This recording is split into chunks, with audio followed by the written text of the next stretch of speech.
പോവുകയും അവർക്ക് നിങ്ങളുടെ ഓർമ്മ വരികയും അങ്ങനെ അവർ പെട്ടെന്ന് തന്നെ നിങ്ങളെ കമ്മ്യൂണിക്കേറ്റ് ചെയ്യുകയും ചെയ്യും. ഇൻസ്റ്റൻ്റ് ആയിട്ട് നടക്കും, അന്ന് തന്നെ നടക്കും. ഹായ് ഫ്രണ്ട്സ്, ഞാൻ ഷൈനി. ഞാനിന്ന് പറയാൻ പോകുന്നത്, നിങ്ങൾ ആഗ്രഹിക്കുന്ന ഒരു സ്പെസിഫിക് പേഴ്സണിൽ നിന്ന് ഒരു കോളോ അല്ലെങ്കിൽ ഒരു മെസ്സേജ് അല്ലെങ്കിൽ എന്തെങ്കിലും രീതിയിലൊരു കമ്മ്യൂണിക്കേഷനാണ് നിങ്ങൾ ആഗ്രഹിക്കുന്നതെങ്കിൽ ആ വ്യക്തിയിൽ നിന്ന് ആ മെസ്സേജോ കോളോ വരാൻ വേണ്ടിയുള്ള ഒരു സിറ്റുവേഷനാണ് ഞാനിന്ന് പറയാൻ പോകുന്നത്. ഇത് നിങ്ങളുടെ ആര് വേണമെങ്കിലും ആയിരിക്കാം. നിങ്ങളുടെ ലവർ ആയിരിക്കാം, ഇല്ലെങ്കിൽ ഫ്രണ്ട് ആയിരിക്കാം, അല്ലെങ്കിൽ ഹസ്ബൻഡ് ആയിരിക്കാം, അതും അല്ലെങ്കിൽ നിങ്ങൾ ഇഷ്ടപ്പെടുന്ന ഏത് വ്യക്തി വേണമെങ്കിലും ആയിരിക്കാം. അങ്ങനെ ഒരാളായിരിക്കണം.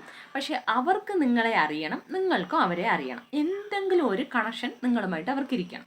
അങ്ങനെ ഒരു വ്യക്തിയെ സെലക്ട് ചെയ്യുക. കുറച്ച് ദിവസമായി നിങ്ങളും അവരും തമ്മിൽ സംസാരിക്കാതിരിക്കുന്നുണ്ടാവാം. മേ ബി ഒരു ബ്രേക്കപ്പ് ആയിരിക്കാം, എന്തെങ്കിലും ഒരു പിണക്കമോ പിരിഞ്ഞിരിക്കുകയോ ചെയ്യുന്നുണ്ടാവാം. അപ്പോൾ അവരിൽ നിന്ന് നിങ്ങൾ മെസ്സേജ് വരാനോ എന്തെങ്കിലും ആഗ്രഹിക്കുകയാണെങ്കിൽ അതിന് ഈ സ്വിച്ച് വേർഡ് നിങ്ങൾക്ക് യൂസ്ഫുൾ ആയിരിക്കും. ഈ സ്വിച്ച് വേർഡ് എത്ര പ്രാവശ്യമെന്ന് പറയണമെന്നില്ല, അതിനൊരു ടൈമുണ്ട്. അതായത് 15 to 20 മിനിറ്റ്സ് എങ്കിലും പറയണം. അറ്റ്ലീസ്റ്റ് 10 മിനിറ്റ് എങ്കിലും ഇത് പറയണം. അതിന് എത്ര പ്രാവശ്യമൊന്നുമില്ല. ഇത് നിങ്ങൾ ഉറങ്ങാൻ പോകുന്നതിന് തൊട്ട് മുമ്പായിട്ട് പറയണം. ഈ സ്വിച്ച് വേർഡ് പറയുമ്പോൾ അതൊരു വൈബ്രേഷൻ ക്രിയേറ്റ് ചെയ്യുകയും ആ വൈബ്രേഷൻ അവരിൽ പോവുകയും അവർക്ക് നിങ്ങളുടെ ഓർമ്മ വരികയും അങ്ങനെ അവർ പെട്ടെന്ന് തന്നെ നിങ്ങളെ കമ്മ്യൂണിക്കേറ്റ് ചെയ്യുകയും ചെയ്യും. ചിലർക്കത് പെട്ടെന്ന് നടക്കും, ഇൻസ്റ്റൻ്റ് ആയിട്ട് നടക്കും, അന്ന് തന്നെ നടക്കും. ചിലർക്ക് മേ ബി 1-2 ദിവസം എടുക്കാം, ചിലർക്ക് കുറച്ച് ദിവസം തന്നെ എടുക്കാം. അത് ഈ കുറച്ച് ദിവസം എടുക്കുന്നത് വന്ന് നിങ്ങൾ പിരിഞ്ഞിരിക്കുകയോ ഇല്ല ഒരു ബ്രേക്കപ്പ് ആയിരിക്കുകയോ അങ്ങനെ ചെയ്യുന്നവർക്ക് കുറച്ച് ടൈം എടുക്കും. അവർ കുറച്ച് കണ്ടിന്യൂസ് ആയിട്ട് പറയേണ്ടി വരും. കാരണം ഇവരും ഒന്ന് ഹീലാവണം, അവരും ഒന്ന് ഹീലാവണം. ഈ സ്വിച്ച് വേർഡ് പറയുമ്പോൾ ഈ വൈബ്രേഷൻ അവരിലേക്ക് പോവുകയും അപ്പോൾ ഇവരും ഈ സ്വിച്ച് വേർഡ് പറഞ്ഞുകൊണ്ടിരിക്കുമ്പോൾ ഒന്ന് ഹീലാവും. ആ വൈബ്രേഷൻ അവിടെ പോയി അവരും ഹീലാവാൻ തുടങ്ങും. അങ്ങനെ കുറച്ച് ദിവസം കണ്ടിന്യൂസ് ആയിട്ട് പറയുമ്പോൾ തന്നെ അവർക്ക് നിങ്ങളുടെ ഓർമ്മ വരികയും അത് ഹീലായത് കൊണ്ട് തന്നെ പോസിറ്റീവായിട്ട് അവർക്ക് നിങ്ങളെക്കുറിച്ച് തിങ്ക് ചെയ്യുകയും നിങ്ങളോട് കമ്മ്യൂണിക്കേറ്റ് ചെയ്യുകയും ചെയ്യും. ഇത് നിങ്ങൾ ചെയ്യാനായി ഉറങ്ങുന്നതിന് തൊട്ട് മുൻപേ ബെഡിൽ പോയിട്ട് അതിനുശേഷം ഇത് ചെയ്യാൻ തുടങ്ങിയതിന് ശേഷവും ചെയ്തതിന് ശേഷവും വേറെ പണിയൊന്നും ചെയ്യാൻ പാടില്ല. അതായത് നിങ്ങൾ ഫോൺ എടുത്ത് തോണ്ടുന്നത്, മെസ്സേജ് ചെയ്യുന്നത്, ചാറ്റ് ചെയ്യുന്നത്, അല്ലെങ്കിൽ പുറത്തെവിടെയെങ്കിലും പോയി വേറെ എന്തെങ്കിലും ജോലി ചെയ്തിട്ട് തിരിച്ചു വരുന്നത്, ഇതൊന്നും വർക്കാവില്ല. നിങ്ങൾ ചെയ്യാനിരുന്നാൽ ചെയ്തിട്ട് ഇൻസ്റ്റൻ്റ് ആയിട്ട് ഉടനെ ഉറങ്ങണം. ഇതാണ് ഇതിൻ്റെ മെത്തേഡ്. അപ്പോൾ നിങ്ങൾക്ക് പെട്ടെന്ന് റിസൾട്ട് കിട്ടും. ഇത് നിങ്ങൾ വളരെ റിലാക്സ് ആയിട്ട് മാത്രമേ ചെയ്യാൻ പാടുള്ളൂ. റിലാക്സ് ആവാതെ ചെയ്താൽ ഒരു പ്രയോജനവും ഇല്ല. സോ അവരെക്കുറിച്ച് കരഞ്ഞുകൊണ്ടോ ഇല്ല ചിന്തിച്ചുകൊണ്ടോ ടെൻഷൻ ആയിക്കൊണ്ടോ ഇത് നിങ്ങൾ ചെയ്യരുത്. ചെയ്ത് വെറുതെ ടൈം വേസ്റ്റ് ചെയ്യേണ്ട, കാരണം ഒരു പ്രയോജനവും ഇല്ല. അത് കാരണം നമ്മൾ എപ്പോഴും റിലാക്സ്ഡ് ആയിട്ട് ഇരുന്നിട്ട് മാത്രമേ ഇത് ചെയ്യാവൂ. അതും കണ്ടിന്യൂസ് ആയിട്ട് ചെയ്യണം. നിങ്ങൾ കിടന്ന ഉടനെ ജസ്റ്റ് ഉറങ്ങുന്ന വ്യക്തിയാണെങ്കിൽ ആദ്യം ബെഡിൽ പോയി ഇരുന്നിട്ട് ഒരു 5 to 5 മിനിറ്റ്സ് ഒക്കെ ചെയ്തതിന് ശേഷം കിടന്നിട്ട് ചെയ്യാം. അല്ലാത്തവർക്ക് കിടന്നുകൊണ്ട് തന്നെ ഇത് ചെയ്യാം. അപ്പോൾ നിങ്ങൾക്ക് പെട്ടെന്നൊരു റിസൾട്ട് കിട്ടും. ഈ സ്വിച്ച് വേർഡ് പറയാനായിട്ട് ആദ്യം നിങ്ങൾ ബെഡിലേക്ക് പോവുക.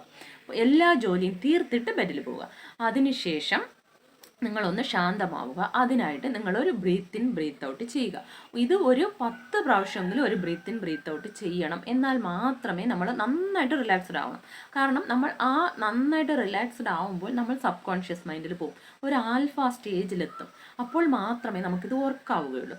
അതിനായിട്ട് നിങ്ങളൊരു 10 പ്രാവശ്യമെങ്കിലും ഒരു ശ്വാസം പതിയെ ഉള്ളിലേക്ക് എടുത്ത് പതിയെ പുറത്തേക്ക് വിടുക. അപ്പോൾ നമുക്ക് തന്നെ ഫീൽ ആവാൻ തുടങ്ങും. ദീർഘനിശ്വാസമായിട്ട് നമ്മുടെ സ്ട്രെസ്സൊക്കെ പുറത്ത് പോകുന്നത് നമുക്ക് തന്നെ ഫീൽ ആവും. നിങ്ങൾ 10 പ്രാവശ്യം ചെയ്തിട്ടും നിങ്ങൾ റിലാക്സ്ഡ് ആയില്ലെങ്കിൽ വീണ്ടും ചെയ്യുക. നിങ്ങൾക്ക് എപ്പോൾ റിലാക്സ്ഡ് ആയി ഞാനൊന്ന് ശാന്തമായി എന്ന് തോന്നുന്നു അപ്പോൾ ചെയ്യുക. അതും അല്ലെങ്കിൽ നിങ്ങൾക്ക് നിങ്ങളുടെ ശ്വാസത്തിൽ ശ്രദ്ധിക്കാം. അതായത് നിങ്ങളുടെ മൂക്കിൽ പോയി നിങ്ങളുടെ ശ്വാസം ശ്രദ്ധിക്കരുത്, എന്നാൽ നിങ്ങൾക്ക് ശ്വാസം മുട്ടും പോലെ തോന്നും. സോ നിങ്ങളുടെ ഈ തൊണ്ടയുടെ ഭാഗം ഉണ്ടല്ലോ, ഇവിടെ നിങ്ങൾ ശ്രദ്ധിക്കുക. അപ്പോൾ നിങ്ങളുടെ ശ്വാസം മുകളിലോട്ട് പോകുന്നതും താഴോട്ട് പോകുന്നതും നിങ്ങൾക്ക് ഈസി ആയിട്ട് അത് ഫീൽ ചെയ്യാനും അങ്ങനെ അതിൽ ശ്രദ്ധിച്ചിരിക്കുമ്പോൾ നിങ്ങൾ നല്ല റിലാക്സ് ആവുകയും ചെയ്യും. അല്ലാത്തവർ ഈ ദീർഘനിശ്വാസം ബ്രീത്ത് ഇൻ ബ്രീത്ത് ഔട്ട് ചെയ്യുക. അപ്പോൾ നിങ്ങളൊരു ആൽഫ സ്റ്റേജിലെത്തും. ഈ ആൽഫ സ്റ്റേജ് എന്ന് പറയുന്നത് നിങ്ങൾക്കൊരു ഉറക്കം വരുന്നത് പോലെ തോന്നും, എന്നാൽ നിങ്ങൾ ഉറങ്ങുന്നില്ല. അതാണ് ഒരു ആൽഫ സ്റ്റേജ്. ആകുമ്പോൾ നിങ്ങൾ ഇത് പറയാൻ തുടങ്ങുക. ആ സ്വിച്ച് വേർഡ് എന്താണെന്ന് വെച്ചാൽ ഇതാണ് ആ switch word: bring together dash now. അതായത് ആ ഡാഷിൽ നിങ്ങൾക്ക് ഇഷ്ടപ്പെട്ട ആ സ്പെസിഫിക് പേഴ്സൻ്റെ പേര് പറയാം. അതിപ്പോൾ നിങ്ങളുടെ ബ്രദറോ ഫ്രണ്ടോ ലവറോ ആരുമാവാം. നിങ്ങൾ ചൂസ് ചെയ്ത ആ വ്യക്തിയുടെ പേര് പറയും. നമ്മൾ bring together Sneha now, bring together Mahesh now, bring together Mahesh now, bring together Mahesh now. ഇങ്ങനെ ഫീൽ ചെയ്ത് അതിൽ തന്നെ കോൺസെൻട്രേറ്റ് ചെയ്ത് നിങ്ങൾ ഇമോഷൻസ് കൊടുത്ത് പറയണം. ഇത് പറഞ്ഞുകൊണ്ടിരിക്കുമ്പോൾ തന്നെ നിങ്ങൾ അല്ലെങ്കിൽ പറയാൻ തുടങ്ങുന്നതിന് മുമ്പേ ആ വ്യക്തിയെ നിങ്ങളുടെ മുന്നിലേക്ക് കൊണ്ടുവരിക, അതായത് ഇമാജിൻ ചെയ്യുക. എന്നിട്ട് പറ്റുമെങ്കിൽ ആ വ്യക്തിയുടെ ഈ പുരികത്തിൻ്റെ മധ്യത്തിലായിട്ട് നോക്കാൻ ശ്രമിക്കുക. അങ്ങനെ പറയാൻ പറ്റാത്തവർ അവരുടെ മുഖം മുന്നിലേക്ക് കൊണ്ടുവരിക, എന്നിട്ട് അവരുടെ മുഖത്തിലേക്ക് നോക്കുക. ആക്ച്വലി ചിലർക്കൊക്കെ ഇങ്ങനെ വിഷ്വലൈസ് ചെയ്യുമ്പോൾ നമ്മുടെ പ്രിയപ്പെട്ടവരായാൽ പോലും നമുക്ക് അവരുടെ മുഖം വിഷ്വലൈസ് ചെയ്യുമ്പം വരില്ല. ഇതെല്ലാവർക്കും ഉള്ള പ്രശ്നമാണ്, എല്ലാവർക്കും അല്ല കുറച്ച് പേർക്കൊക്കെ ഉള്ള പ്രശ്നമാണ്. സോ അതൊന്നും ഡോണ്ട് വറി. എന്നാൽ അവരുടെ ഫീല് കൊണ്ടുവരും. ഇപ്പം നമുക്ക് ഇഷ്ടപ്പെട്ട ആ ഒരു കണക്ഷനിലിരിക്കുന്ന വ്യക്തിയുടെ ഫീലിങ്സ് നമുക്ക് എന്തായാലും ഉണ്ടാവുമല്ലോ. അതുകൊണ്ടാണല്ലോ അവർ കോൾ ചെയ്യണമെന്നും കമ്മ്യൂണിക്കേറ്റ് ചെയ്യണമെന്നൊക്കെ നമ്മൾ ആഗ്രഹിക്കുന്നത്. അപ്പോൾ അവരുടെ ആ ഒരു ഫീലിംഗ് കൊണ്ടുവരിക. എന്നിട്ട് നിങ്ങൾക്ക് ഇഷ്ടമുള്ള രീതിയിൽ വിഷ്വലൈസ് ചെയ്യാം.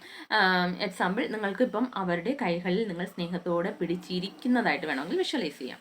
അതും അല്ലെങ്കിൽ നിങ്ങൾ അവരെ ഹഗ് ചെയ്യുന്നത് പോലെ, കെട്ടിപ്പിടിക്കുന്നത് പോലെ ഫീൽ ചെയ്യാം. അതും അല്ലെങ്കിൽ അവരുടെ തോളിൽ ചാഞ്ഞു കിടക്കുന്നതായിട്ട് നിങ്ങൾക്ക് ഫീൽ ചെയ്ത് അവരുടെ മുഖം ഓർക്കാൻ പറ്റുമെങ്കിൽ ഓർക്കുക. ഓർത്ത് ആ ഫീലിങ്ങോടെ ഇത് പറയുക, ബ്രിങ് ടുഗദർ മഹേഷ് നൗ. അല്ലെങ്കിൽ നിങ്ങൾക്ക് ഇഷ്ടം, ഞാൻ ഇത് എക്സാമ്പിളാണ് ഒരു മഹേഷിനെ കൊണ്ടുവന്നത്, അങ്ങനെ പറയുക. എന്നിട്ട് നിങ്ങൾക്ക് വേറെ എന്തെങ്കിലും വേണമെങ്കിൽ ഇങ്ങനെ തിങ്ക് ചെയ്യാം. അവർ നിങ്ങളെ ഗൈഡ് ചെയ്യുന്നതായിട്ടും നിങ്ങളെ ഹെൽപ്പ് ചെയ്യുന്നതായിട്ടൊക്കെ നിങ്ങൾക്ക് ഫീൽ ചെയ്ത് അത് ഉൾക്കൊണ്ട് നിങ്ങൾക്ക് പറയാം. ഇപ്പോൾ നിങ്ങൾക്കിപ്പോൾ ഒരു റിലേഷൻഷിപ്പിൽ നിങ്ങൾ പിരിഞ്ഞിരിക്കുകയാണ്, അല്ലെങ്കിൽ ബ്രേക്കപ്പ് ആണെങ്കിൽ അവരും നിങ്ങളും വളരെ സ്നേഹത്തോടെയും ഇഷ്ടത്തോടെയും കെയറിങ് ആയിട്ട് അവർ നിങ്ങളെ നോക്കുന്നതായിട്ടും നിങ്ങൾ അങ്ങനെ ടൈം സ്പെൻഡ് ചെയ്യുന്നതായിട്ടും നിങ്ങൾ പുറത്തൊക്കെ പോയി അങ്ങനെ ഇരിക്കുന്നതായിട്ടും ഫീൽ ചെയ്തുകൊണ്ട് അതിൽ മാത്രം കോൺസെൻട്രേറ്റ് ചെയ്ത് മറ്റ് ചിന്തകളൊന്നും ഇല്ലാതെ അങ്ങനെ പറയുക. അപ്പോൾ നമ്മൾ എത്രയും ഇമോഷൻസ് കൊടുത്ത് അതിൽ കോൺസെൻട്രേറ്റ് ചെയ്യുന്നു, അപ്പോൾ അത്രയും നമുക്ക് പെട്ടെന്ന് ഇമ്മീഡിയറ്റ് ആയിട്ട് ഒരു റിസൾട്ട് കിട്ടും. അപ്പോൾ ഞാൻ നേരത്തെ പറഞ്ഞതുപോലെ തന്നെ വീണ്ടും പറയുകയാണ്, നിങ്ങൾ ബ്രേക്കപ്പും പിരിഞ്ഞിരിക്കുകയാണെങ്കിൽ മേ ബി ചിലപ്പോൾ പെട്ടെന്ന് വരാം. ചിലർക്കൊക്കെ കുറച്ച് ടൈം എടുക്കും. നിങ്ങൾ ഹീലാവണം, അവരും ഹീലാവണം. So don't worry. കുറച്ച് ദിവസം നിങ്ങൾ കണ്ടിന്യൂസ് ആയിട്ട് ചെയ്യുമ്പോൾ തന്നെ നിങ്ങൾക്ക് അവരിൽ നിന്ന് മെസ്സേജോ കമ്മ്യൂണിക്കേഷനോ വന്നിരിക്കും. ചിലർ ഇത് ചെയ്തുകൊണ്ടിരിക്കുമ്പോൾ തന്നെ ഉറങ്ങിപ്പോവും. കുറച്ച് നേരം ചെയ്തത് അവർ ഉറങ്ങിപ്പോവും. അത് ഒരു പ്രശ്നവുമില്ല ഉറങ്ങുന്നത്. ആക്ച്വലി ഇത് ചെയ്തുകൊണ്ട് അങ്ങനെ ഉറങ്ങുന്നതാണ് ഏറ്റവും ബെറ്റർ. കാരണം നമ്മുടെ ആ ഒരു ആൽഫ സ്റ്റേജിൽ പോയിട്ട് നമ്മളിത് ചെയ്തിട്ട് അങ്ങനെ ഉറങ്ങുമ്പോൾ അത് നമ്മുടെ സബ് കോൺഷ്യസ് മൈൻഡിൽ പതിഞ്ഞു പോകും. അതുകൊണ്ട് തന്നെ യാതൊരുവിധ പ്രശ്നവുമില്ല. അതിനെന്ന് പറഞ്ഞ് അയ്യോ ഉറങ്ങിയില്ല എന്ന് വരി ചെയ്യേണ്ട ആവശ്യമില്ല. നിങ്ങൾ സബ് കോൺഷ്യസ് മൈൻഡിൽ ചെയ്തിട്ട് അങ്ങനെ എന്നിട്ട് അത് കൂളായിട്ട് ഉറങ്ങുക, കുഴപ്പമില്ല. ഇതിലെന്താന്ന് വെച്ചാൽ നമ്മുടെ ഈ സ്വിച്ച് ഉണ്ടല്ലോ, ബ്രിങ് ടുഗദർ എന്ന് പറയുന്ന ആ രണ്ട് വേർഡും ചേർന്ന് വരുന്നത്, ഈ ബ്രിങ് ടുഗദർ പറയുമ്പോൾ ഒരു വൈബ്രേഷൻ ക്രിയേറ്റ് ആവും. നമുക്ക് തന്നെ അത് ഫീൽ ആവും. ഇവിടെ ഒരു വൈബ്രേഷൻ ക്രിയേറ്റ് ആവുന്നത് നമുക്ക് തന്നെ ഫീൽ ആവും. ആ വൈബ്രേഷൻ നിങ്ങൾ ഉദ്ദേശിക്കുന്ന ആ പേഴ്സണിൽ ടെലിപ്പതി വഴി പോവുകയും അവർക്ക് നിങ്ങളുടെ തോട്ട്സ് വരികയും ചെയ്യും. എന്നിട്ട് നിങ്ങളിങ്ങനെ കണ്ടിന്യൂസ് ആയിട്ട് ഇങ്ങനെ പറഞ്ഞുകൊണ്ടിരിക്കുമ്പോൾ ആ തോട്ട്സ് വരുമ്പോൾ തന്നെ അവർ ഇമ്മീഡിയറ്റ് ആയിട്ട് നിങ്ങളെ കമ്മ്യൂണിക്കേറ്റ് ചെയ്യും. അതാണ് ഇതിൻ്റെ ടെക്നിക്ക്. ഇതിൽ ഈ പിരിഞ്ഞും ബ്രേക്കപ്പായിട്ട് ഇരിക്കുന്നവർക്കും ഇതേ സെയിം പ്രോസസ്സ് തന്നെയാണ്.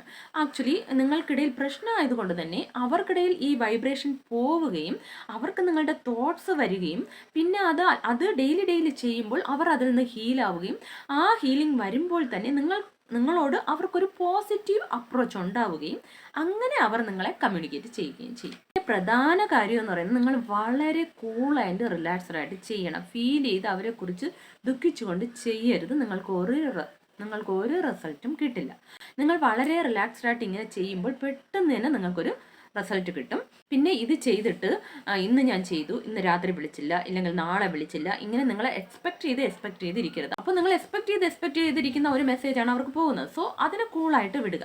നിങ്ങൾ ഇവിടെ ചെയ്തത് എന്താണ്? നിങ്ങൾ ഒന്നായിട്ട് ഹാപ്പി ആയിട്ട് ഇരിക്കുന്നതായിട്ടാണ് നിങ്ങൾ കൈകളിലോ അല്ല ഹഗ് ചെയ്തോ ചെയ്തത്. സോ ആ ഒരു വൈബ്രേഷൻ തന്നെ ഇരുന്നോട്ടെ. നിങ്ങൾ പിന്നെ എക്സ്പെക്ട് ചെയ്യണ്ട, അത് വന്നോളും. പിന്നെ നിങ്ങൾ ഈ ബ്രേക്കപ്പ് ആയിരിക്കുന്നവർ കണ്ടിന്യൂസ് ആയിട്ട് ചെയ്യുക. നിങ്ങൾക്കും തീർച്ചയായിട്ടും ഒരു നല്ല റിസൾട്ട് കിട്ടും. പിന്നെ എപ്പോഴും പോസിറ്റീവ് മൈൻഡായിട്ട് ഇരിക്കുക. അവരോട് ദേഷ്യം വന്നാൽ അതിനെ ഒന്ന് ഡൈവേർട്ട് ചെയ്തിട്ട് നിങ്ങൾ വളരെ ഹാപ്പി ആയിട്ട് ഇതിൽ ചെയ്യുമ്പോൾ കൈയൊക്കെ പിടിച്ച് അത്രയും സ്നേഹത്തോടെ ചെയ്തില്ലേ, ആ ഒരു ഫീലിങ്സ് തന്നെ എപ്പോഴും മനസ്സിൽ വച്ചിരിക്കുക. അപ്പോൾ ഓട്ടോമാറ്റിക്കലി എല്ലാം കറക്റ്റാണ് നിങ്ങൾക്ക് വന്നു ചേരും. എല്ലാവരും ട്രൈ ചെയ്യുക. വീഡിയോ ഇഷ്ടമായെങ്കിൽ please subscribe, like, share, comment. എല്ലാവർക്കും സന്തോഷവും സമാധാനവും സമൃദ്ധിയും ഉണ്ടാകട്ടെ. Thanks for watching.